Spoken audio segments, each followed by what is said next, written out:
New Thinking Aloud is presented by the California Institute for Human Science, a fully accredited university offering distant learning graduate degrees that focus on mind, body, and spirit. The topics that we cover here. We are particularly excited to announce new degrees emphasizing parapsychology and the paranormal. Visit their website at cihs.edu.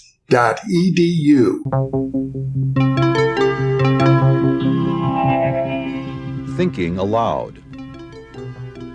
Conversations on the leading edge of knowledge and discovery with psychologist Jeffrey Mishlove.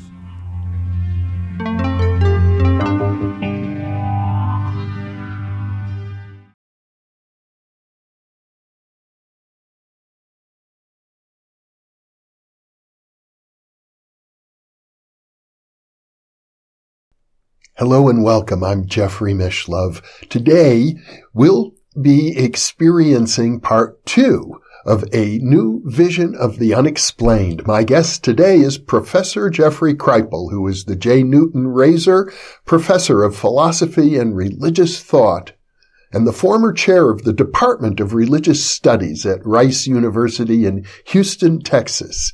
He is co-author with Whitley Strieber of The Supernatural, a New Vision of the Unexplained. He is also co-author with Elizabeth Krohn of Changed in a Flash, One Woman's Near-Death Experience and Why a Scholar Thinks It Empowers Us All. In addition, he has written Authors of the Impossible, The Paranormal and the Sacred, Mutants and Mystics, Science Fiction, Superhero Comics and the Paranormal, Kali's Child, The Mystical and Erotic in the Life and Teachings of Ramakrishna, and Secret Body, Erotic and Esoteric Currents in the History of Religions. This is yet another internet interview, so now I will switch over to the internet video. Welcome, Jeff. It's a pleasure to be with you. Once again, we'll be reviewing this incredible adventure that Whitley Strieber has been on now for over 3 decades. I should think for a person such as yourself, a historian of religion, this is the equivalent of being with a real live religious phenomenon of some sort. Well, that's certainly how it feels. That's why I'm so committed to it, or one of the reasons. I mean, it's sort of like being at the front row of a really, really good Super Bowl or something. It's quite the thing to watch, and frankly to interact with. It's not really like being at the Super Bowl, because when you're at the Super Bowl, all you can do is holler and yell, and nothing really changes on the field. Where with Whitley, we talk and things change. He responds, and so it's kind of a living, morphing thing that's happening. And I haven't counted, but there does seem to be a really wide variety of different phenomena that occur in his presence, materializations, out-of-body experience, sexual experienons, lights and sounds, and He's radioactive. And a wide variety, I guess you'd call them entities or maybe even creatures that seem to appear. Yep. I mean, again, it's sort of, John Keel would call it a Disneyland of the paranormal. That's putting it too dismissively, but it's extraordinary. And, usually I don't witness these things. I hear about them secondhand, but I have been around some of this with him, and it's not all just secondhand. Mm-hmm. It really happens. I mean, you've experienced things in his presence yourself? Yes. I mean, I have. It's complicated to talk about because some of it's so personal and involves other people that I don't feel comfortable talking about those events, but yeah, I invite Whitley pretty regularly to Esalen to these symposia I lead, and occasionally we'll room together, He'll be my roommate, and he always jokes going in, about, well, you may not want to do that, and we kind of laugh about it, but things have happened, and maybe we can begin there. I mean, I actually did one night. I mean, usually when these things happen to Whitley, he's the sole witness, or people see strange things around the events, but they don't see what Whitley sees. And the one instance that I was sort of involved in, it's hard to explain like many of these things, but he had been, I don't know if he told you, but he's often woken up in the middle of the night by these visitors, as he calls them, and then he meditates in the middle of the night, usually around 3 or 4 in the morning. And so this is very apparent if you're his roommate, because your roommate is up at 3 or 4 in the morning, sitting in a chair, meditating. So I, on some level, I knew that this was happening every night. But one night, I was asleep. But it was like I split off into a second personality, and I heard my own voice in my head say, "Oh my God." Like this other part of me was witnessing whatever was going on over by Whitley, and it was shocked and kind of terrified by this. This other part of me was witnessing something in the room and was reacting in this kind of shocked awe, but my sleeping self was completely clueless. So it was very weird. It was I had literally split off into two different people. That split that I'm referring to there was not subtle. There was a part of me that was clearly witnessing something, and it was talking in a way that this other part of me was hearing but had zero access to. I mean, there were really two distinct subjects at that moment, and I never had anything like that. And then a little later in that same night, I heard a crash. Something crashed and fell.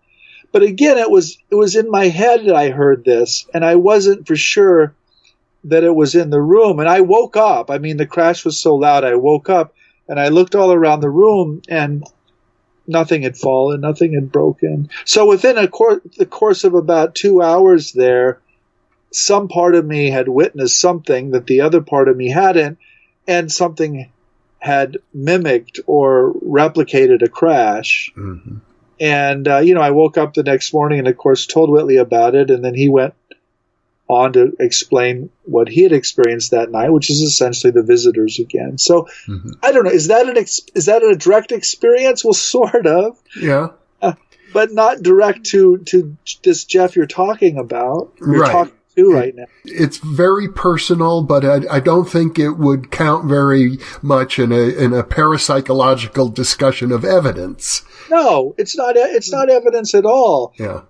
But in my own experience, I don't need the evidence because that was my experience. I mean, something happened around a sleeping Whitley Strieber across the room, and, it was inexplicable. Well, I think as I read through the book, one of the most fascinating aspects of it was your discussion of the distinction between imaginary and imaginal and how that pertains to Whitley's experiences. For me, the key, the thing we trip over and the thing that prevents us as a culture now from really understanding these sorts of individuals and these sorts of experiences is that we lack any real theory of the imagination. All that we have in our culture is that which is imagined is imaginary. And so that then gets dismissed as purely subjective hallucination or illusion. But the more you look at these things, the more you begin to suspect that sometimes, not always, that the imagination is the organ of mediation, that whatever's in the environment is communicating to you or to the subject actually through the imagination. And so what's being imagined is not exactly there. It's not what's appearing, but something's really there. Mm-hmm. And so it's this weird kind of real, unreal kind of zone that you're put in. And to me, if we can move in that direction, I think we'll be much smarter about these things. We won't interpret them literally necessarily, but we also won't dismiss them. Mm-hmm. You refer to the biological aspect of the origin of the word imaginal, that it had something to do when it was conceived of by various philosophers like Henri Corbin as a way in which the caterpillar becomes a butterfly. Right. So people who know about the category of the imaginal think that it was coined by Henri Corbin, who was this really gifted historian of Persian mysticism and Sufism in the middle of the 20th century, essentially, was when he was prominent. He was French. He was a student of Louis Massignon's, another really fascinating and great historian of Sufism. And Corbin used this category of the imaginal really throughout his work to describe this mediating space, what he called the intermediate world. And for him, it was very real, but it was also visionary. He kind of lived and thought in this intermediate world. But in fact, he didn't coin the term or invent it at all. It had already been used fairly extensively by previous writers, including help me out here, Jeffrey. Frederick Myers. Well, Frederick Myers is the original, but there was also a French writing psychiatrist who wrote a book called From India to the Planet Mars. Flournoy. Yeah, so Flournoy. So Flournoy had used it before Corbin, and had actually tutored Jung.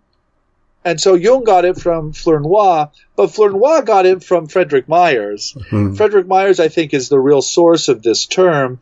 He's this Victorian British classicist and psychical researcher who really thinks that these are sort of organs of cognition that are evolving very gradually and gradually appearing in the species. And for him, he got it from entomology.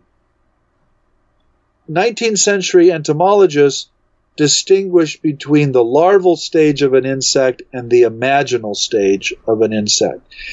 The larval stage was the worm, the gooey, the caterpillar crawling around on the leaf and eating the plant.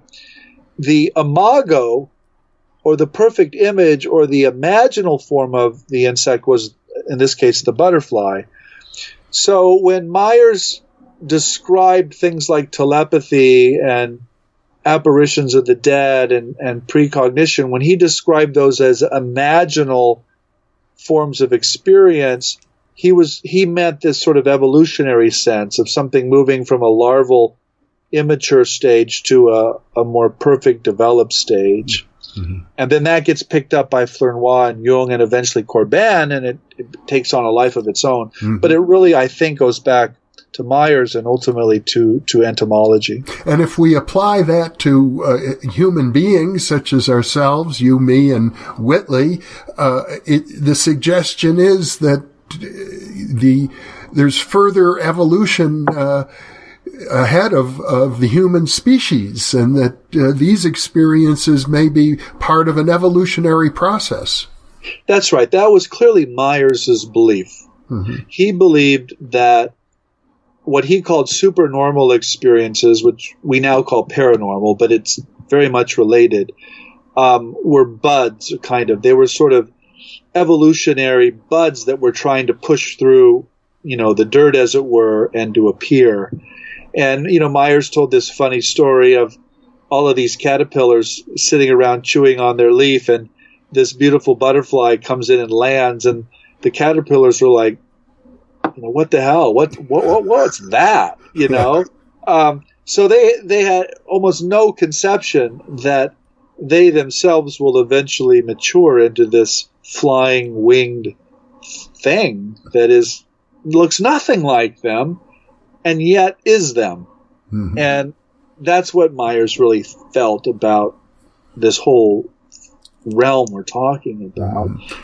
And of course, that's what Whitley suggests a lot in his own writings. He sees the visitors as essentially the butterfly landing on the leaf with the caterpillars. And we're like, what the hell? I mean, what is this? But it's actually us. Mm-hmm. We just don't recognize it as us. And Whitley is also quite convinced that these experiences he's been having are really physical. That's where I hesitate. Mm-hmm. Just not because I don't believe Whitley. It's because I hesitate because it just sort of breaks all of our models. That's where it's so hard to deal with this, because I think our inclination is to move back to the subjective and the mental or the spiritual. But what Whitley's saying is, no, this physically happened to me. Someone was physically in my room. Mm-hmm. They did physical things to me. They physically put an implant in my ear right here, and then he points to it and shows you when it turns red. And I mean, these are physical things for him, not just spiritual, as we say. I was particularly impressed by one story in which it's very complex, but at the end of the story, he sees some large spiders, like a foot wide or a foot and a half wide, on the ceiling of his room, and he feels that he has to protect his wife, who's in bed next to him, from these spiders, and he jumps on top of her, and which for him is a demonstration that he's willing to risk his life for his wife. That's how he feels emotionally about it. But then once he's done that and satisfied the need to demonstrate that to himself, they disappear. What is that? Would have Anne seen those spiders, if she woke up? Probably not. But it does seem to me that Whitley is quite sincere when he says for him they're very tangible. Oh, no question.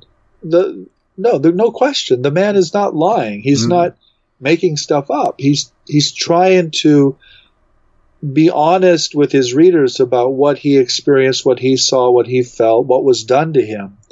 And for me, that's not even a question. The question of honesty or fraud is answered in my mind, just because I know Whitley. I think we ought to address it a little bit, because he's such a talented writer, and he had a history of writing horror novels, and I think he's very gifted at just telling the story and embellishing it in such a captivating way that the temptation is to think that maybe his creative faculties have gotten the best of him, and he's just this is just another wonderful mystery that he's creating.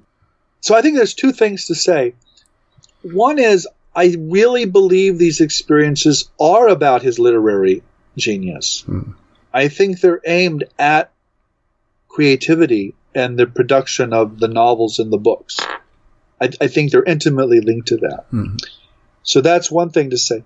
The other thing to say is, I have read, I'm in the process of reading hundreds and eventually thousands of private or personal accounts of abduction experiences by people all across the country, really in Europe, Canada, Mexico, from all walks of life. And what strikes me about so many of these accounts is how badly they're written. And it's because most people can't write, Jeffrey. That's just an observation. It's not a judgment. Yeah. I mean, a lot of these accounts don't even make grammatical sense. They don't know where to put the period or the comma or what to capitalize. They're a mess. They're a total mess.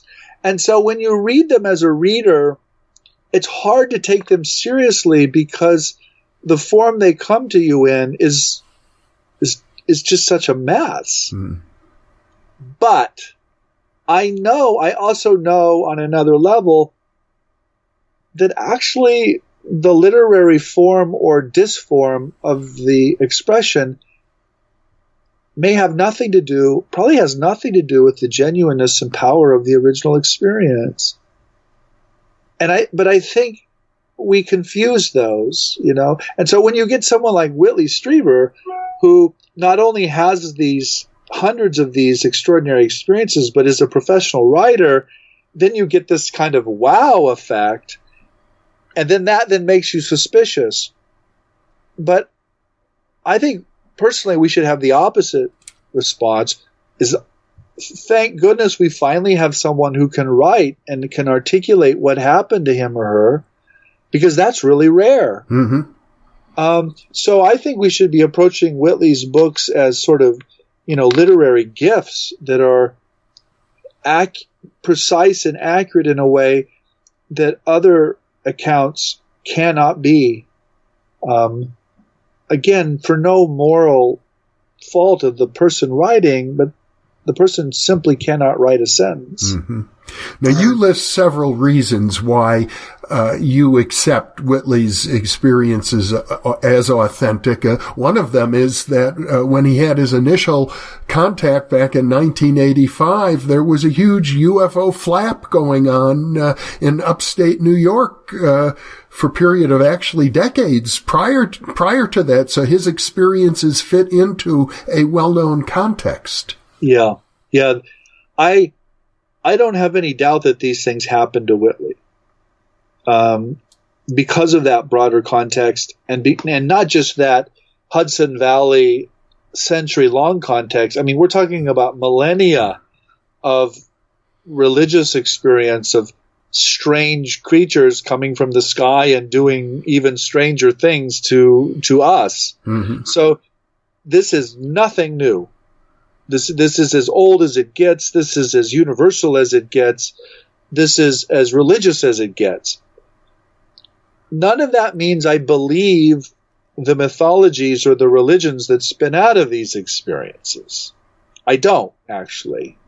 So what I was trying to articulate in the book was this kind of paradoxical position that I think we need to inhabit, where we recognize that these are real experiences, but we want to be smarter about how they get picked up and turned into cultures and religions and civilizations.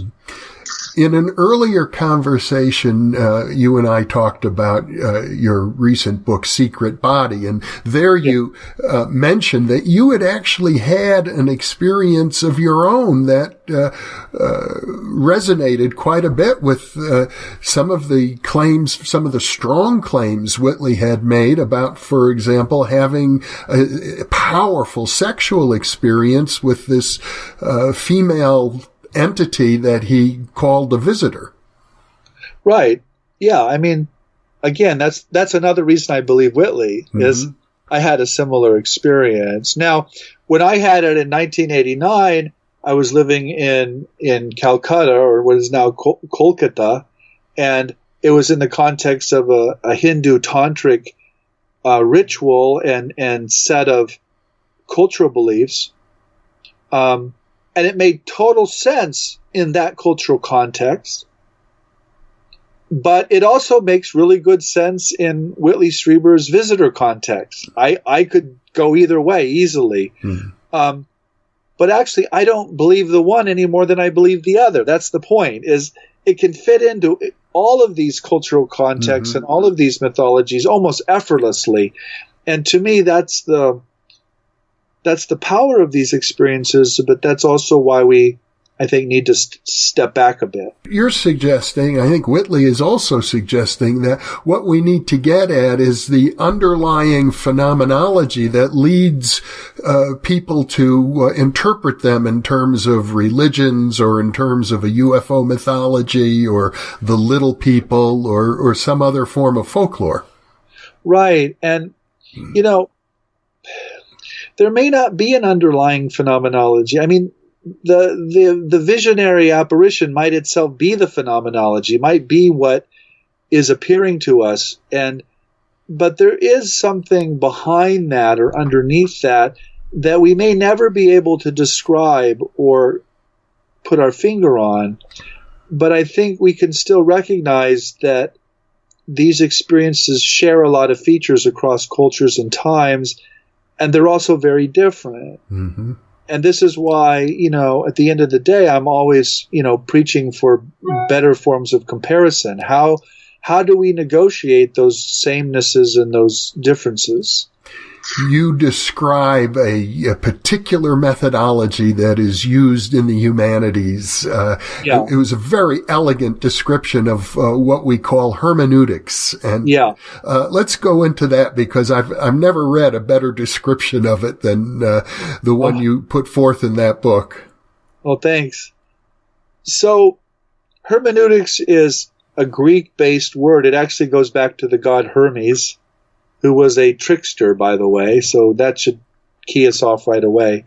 But hermeneutics is simply, not simply, hermeneutics is the way that academics talk about interpretation. And the idea is not that a text or an experience has a single correct interpretation, and our job is to get to that single or correct interpretation. The idea is that the text or the experience is like a living thing, like a living matrix of possibilities or potentials, and that when a reader or an interpreter interacts with it, a particular kind of interpretation arises in the middle between that reader and the text or the experience. So what appears is as dependent on the interpreter as it is on that which is being interpreted. There's a kind of fusion that takes place there. And that's what we mean by hermeneutics. And, to relate this to something else that people, I think, might go to, this is where I think a lot of speculation about quantum physics is essentially hermeneutical. That the wave function doesn't exist until the photon is observed, and then the wave function collapses. And what people like Niels Bohr saw immediately, whether he was right or wrong, is that it appears that there's something about conscious observation that actually affects physical reality and causes the wave function to collapse and to behave in a particular way. That's a beautiful actual analogy for what we mean by hermeneutics, is that the text or the experience is like this wave function. It's potential. It's all over the place. It's just a smear of possibilities, and the reader or the interpreter comes in, and the thing collapses and becomes one meaning or one story or one thing. And so to me, that's actually a beautiful analogy for what we're trying to get at. I think I understand now why in our previous interview about Elizabeth Krohn's experience of a near-death experience, you said that we are changing the afterlife. Yeah, that's what I mean. Mm-hmm. Is the afterlife is like this, quantum smear of possibilities, and that as we interpret it through these near-death experiences and people like Elizabeth, it takes on a particular shape. Mm-hmm. Speaking of the afterlife, of course, Whitley makes a real point that these experiences are interwoven with what appear to be postmortem contacts of various kinds. Right. Yeah. This is, by the way, another time where I had direct or indirect experiences with Whitley. It involved Anne, actually, his departed beloved wife. I knew Anne when she was alive, and in fact, when she died, Whitley asked me to come to the family ranch and do one of the readings for the memorial. It happened to be a sermon from Meister Eckhart, the great Christian medieval mystical writer and preacher. But, a year and a half later or so, a woman from Canada actually started to receive messages from Anne, and she sent them to me because I had known her, and she didn't tell me they were from Anne. She didn't know they were from Anne. She thought they were from Princess Leia, of Star Wars, and she sent me this drawing, and I'm just going to tell you real briefly this story. It's a long story, but basically she sent me this drawing, and I didn't recognize it. I didn't make much of it. I was sort of absorbed in my own life and family at the moment. But I showed it to a colleague, and Diana said, "Jeff, that's Anne Strieber." And I was like, "Holy crap, you're right. That is Anne Strieber." And I showed it, then asked the woman if I could show it to Whitley, and Whitley then put the drawing on one place and a photograph of Anne on the other, and it was clearly based on the photograph. I mean, it was just a spit image.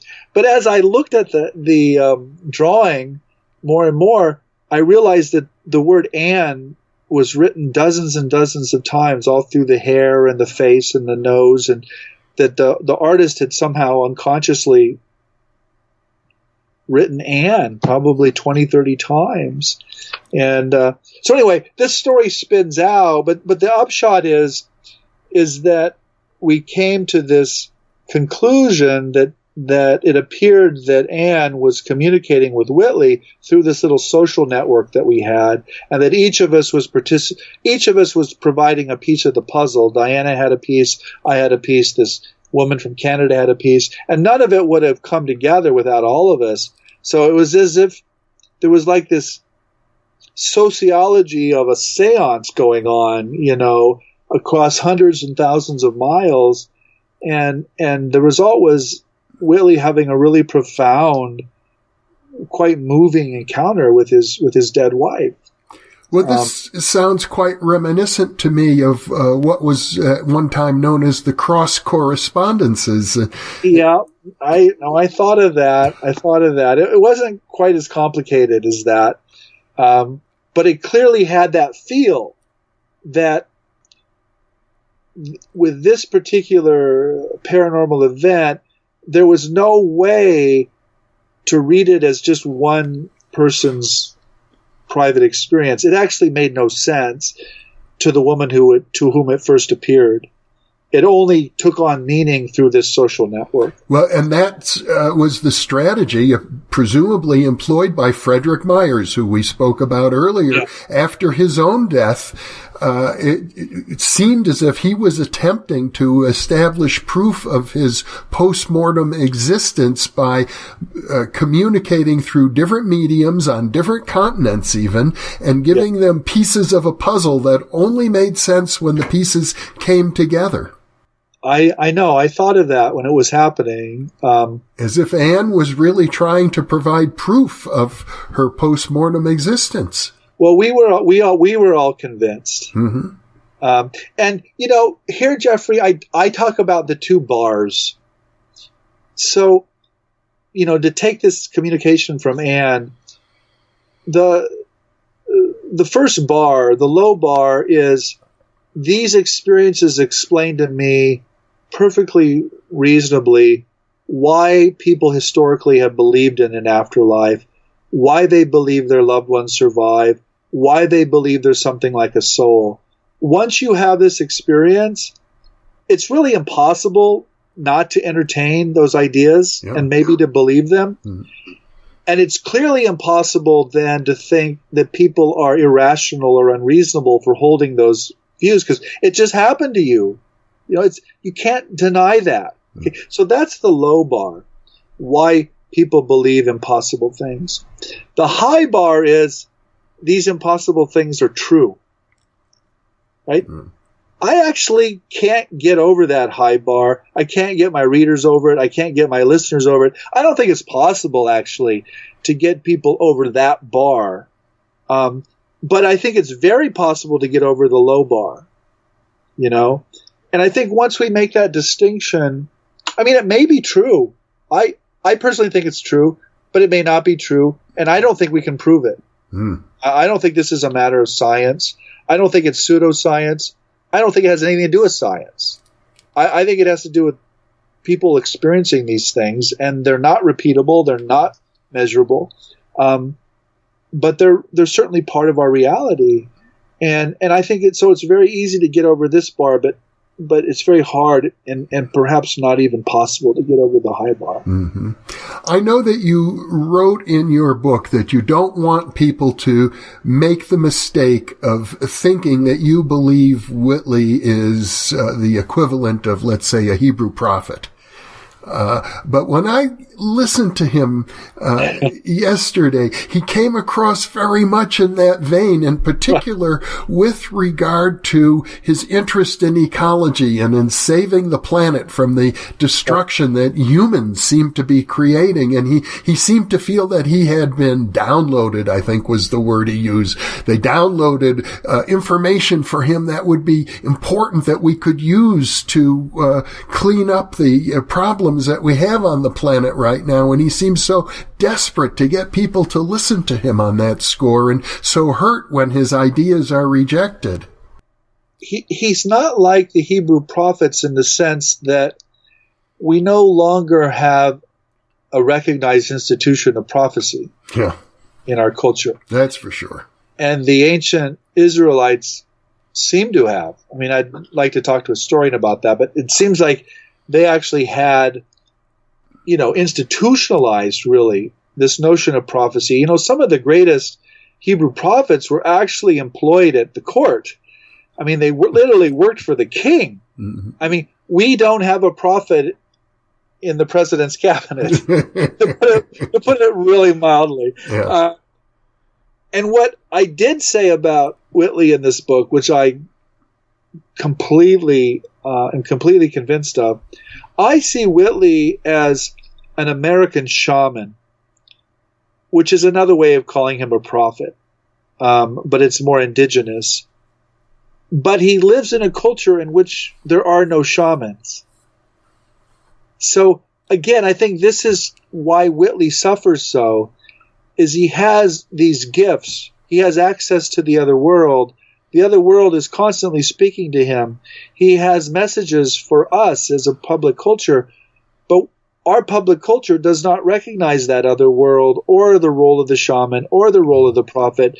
So Whitley comes across to people as just, another crazy person.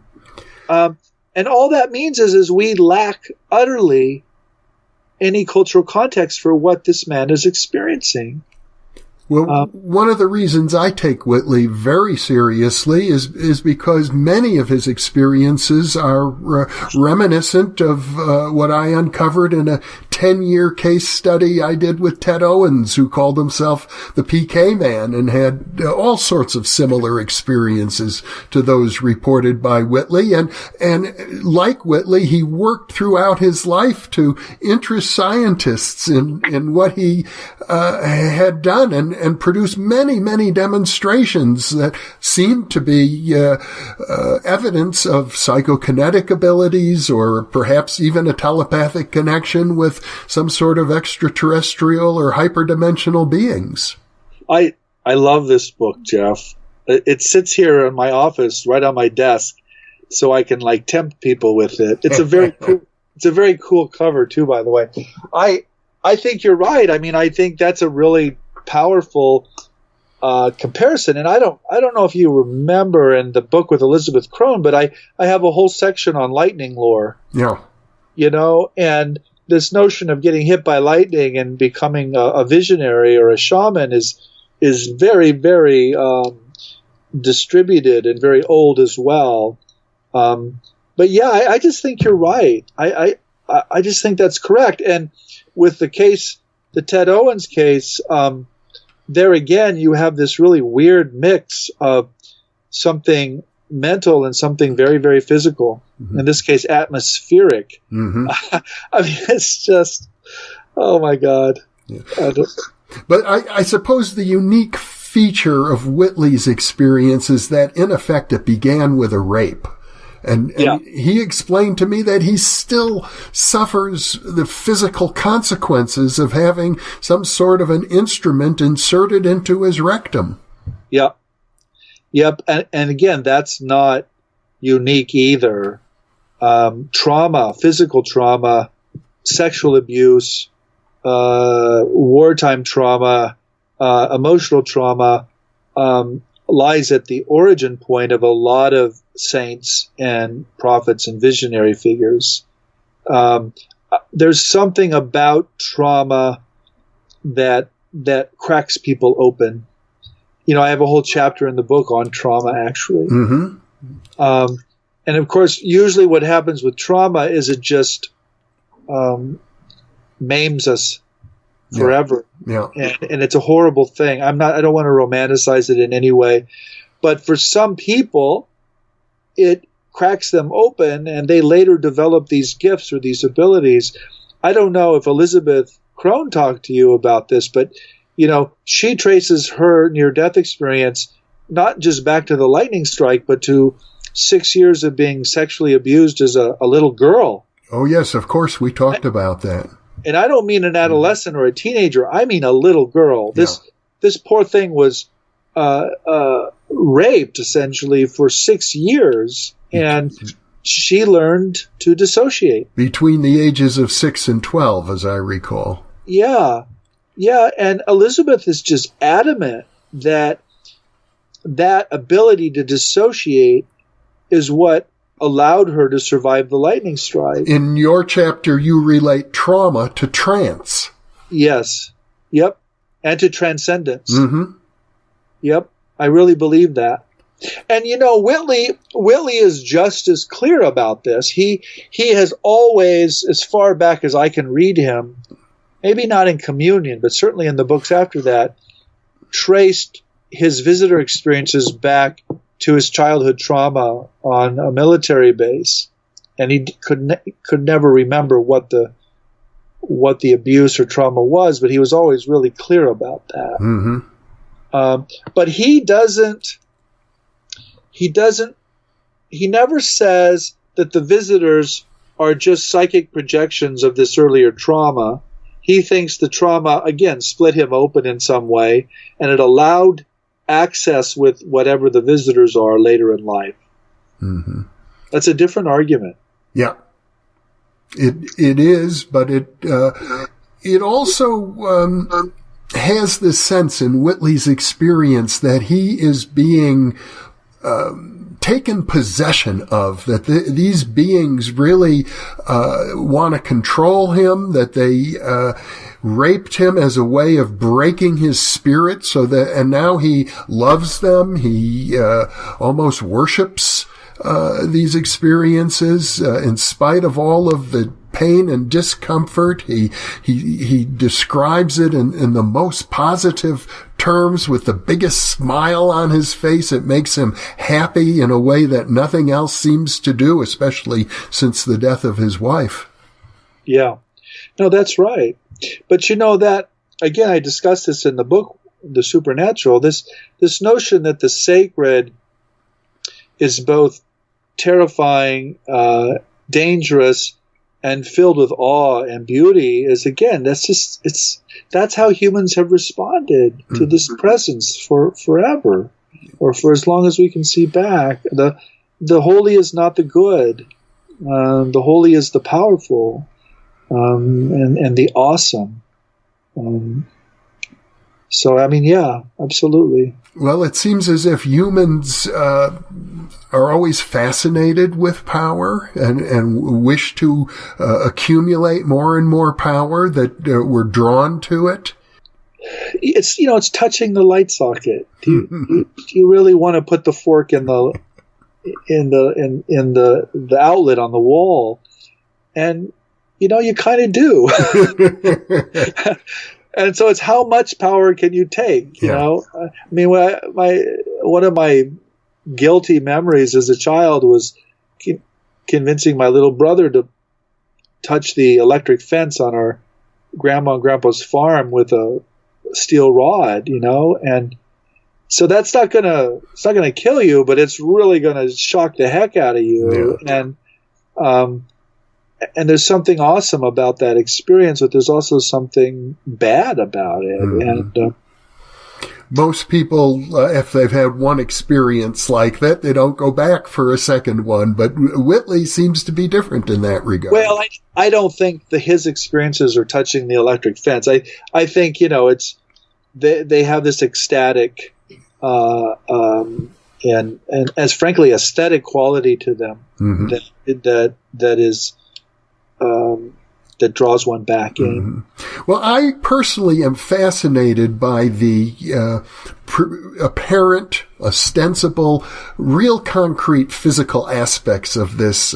He went into some length with me about the incident where the implant was supposedly put into his ear and what happened to the alarm system in his house at the time, how the garage door was opened, but the alarm didn't go off, and a worker came and found an unusual magnetic field there that apparently interfered with the alarm system, but they couldn't find any source for the magnetic field. It certainly suggests that a diligent scientist could pursue him and might come up with some really concrete findings. Maybe. That's the point in our book together where I feel like I really failed. I don't really. That story's in our book. Yes. And he's told it elsewhere. Yep. It's not unique to our book. But I didn't know what to do with that story.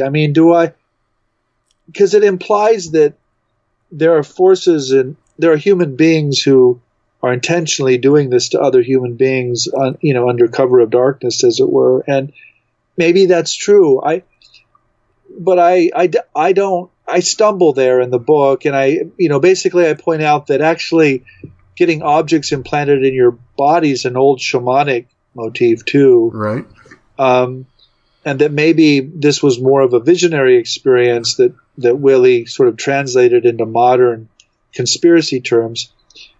But I don't know. That feels like something of a cop-out to me, looking back on it. And I don't know what to do with that, Jeffrey. I'm just kind of at loss. Well, you are a religious scholar. You're not a paraphysicist. No.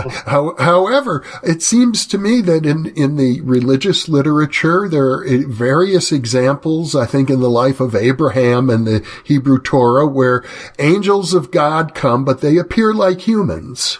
Yeah. No, it's true.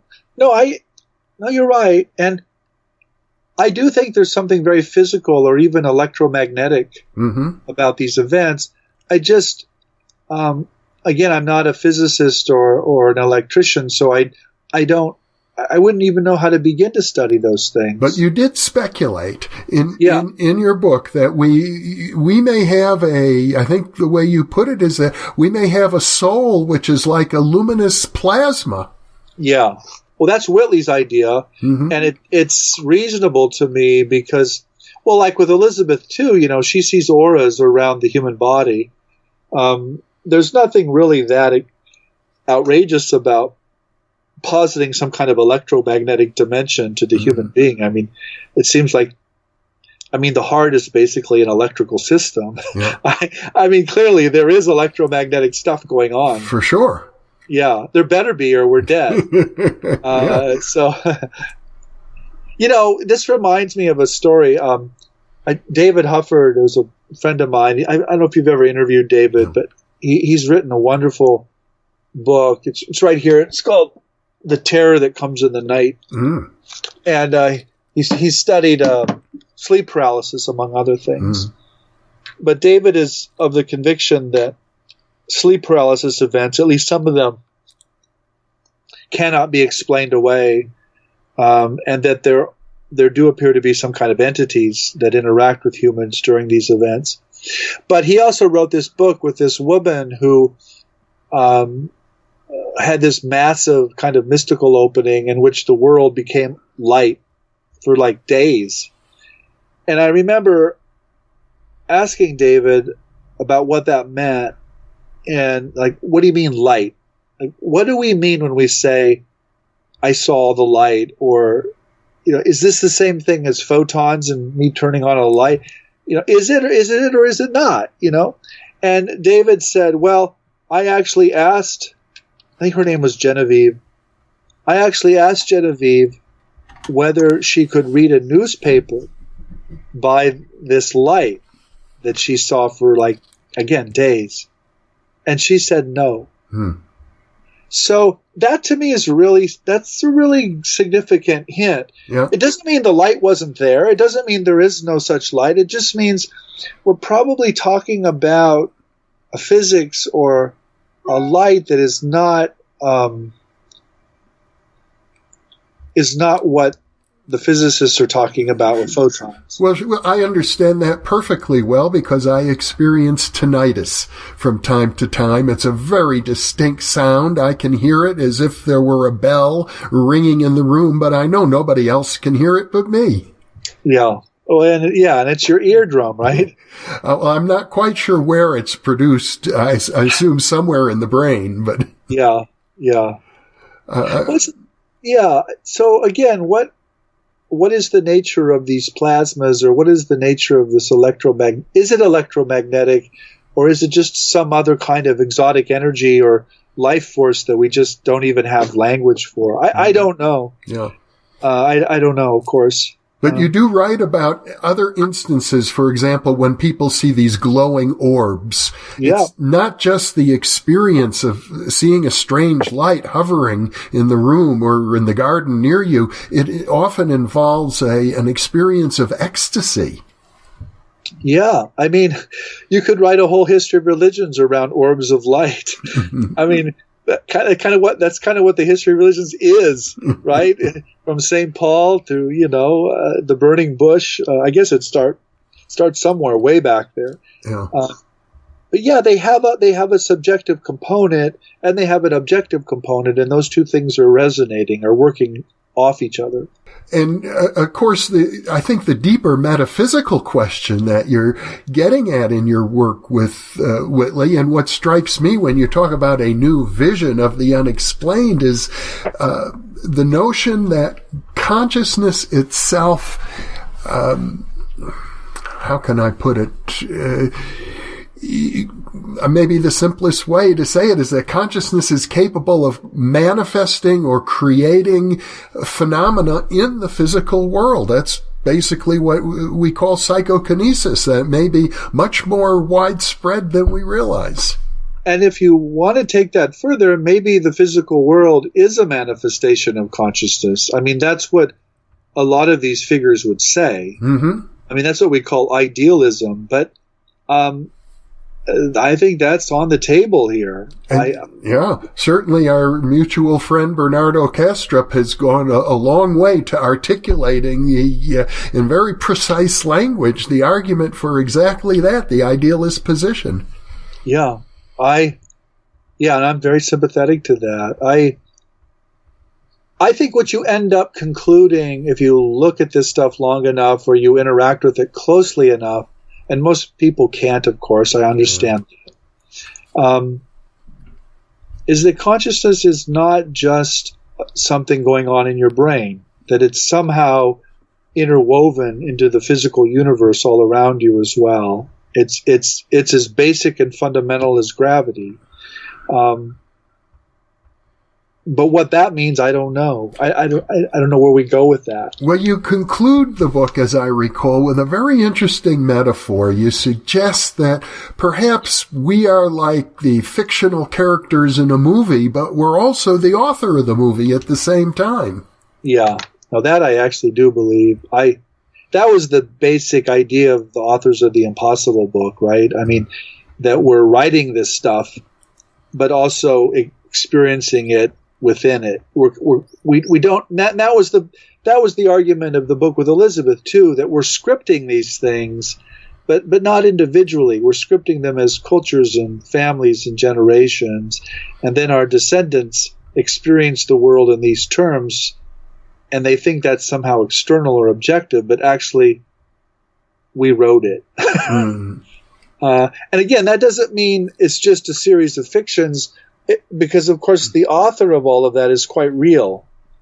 We just haven't turned around or flipped and seen the author. There's a fundamental paradox there in the nature of reality itself. The paradox, I suppose, that we think the subjective and the objective are two distinct things, but they're not. That would be my position. Mm-hmm. Well, yeah. Professor Jeffrey Kripal, once again, this has been a real pleasure to have such a conversation about a topic that, as you point out, not everybody has the privilege of being able to think about these things. But I get a lot of feedback from our viewers that they're very grateful to be able to share in these conversations. And I'm very grateful that you were able to create the time for it as well. Well, it is a privilege, Jeffrey. And, none of us could do this without the people who have these experiences. Yeah. Those are the real heroes here, not the geeks or the nerds or the scientists trying to figure it out. I mean, we're doing our best, but the gifts actually lie with the experiencers, and that's where I just feel, I feel nothing but a kind of awe and a kind of humility. And a kind of confusion, frankly. Well, I have to say I experienced all of those myself in interacting with Whitley, but I'm hoping to have him come to Albuquerque so we can do more. Yeah, well, he'd be great at that. Mm-hmm.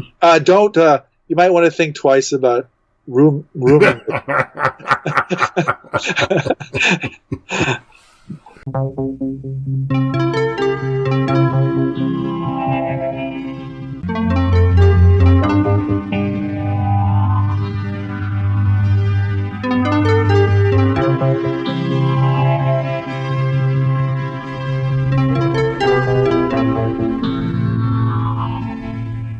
Book 3 in the new Thinking Aloud dialogue series is UFOs and UAP, Are We Really Alone?